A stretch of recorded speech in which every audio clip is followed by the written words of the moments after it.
So the Kia boys tried twice to steal my daughter's car.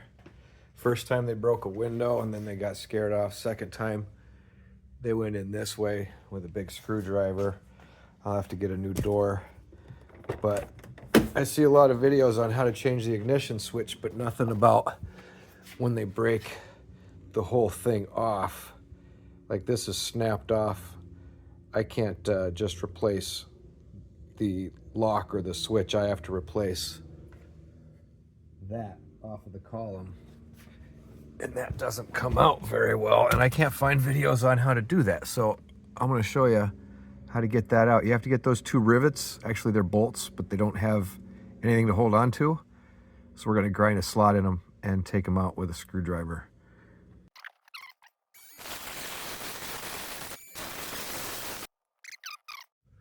All right, I tried to grind a slot in it, and that was not really working out. So I noticed when I was grinding on them that they weren't sparking very much, which made me think they're not very hard. So I just got a sharp chisel on the other one.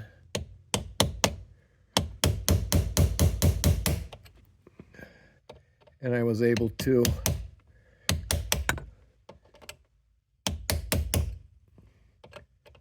just tap it around loose like that.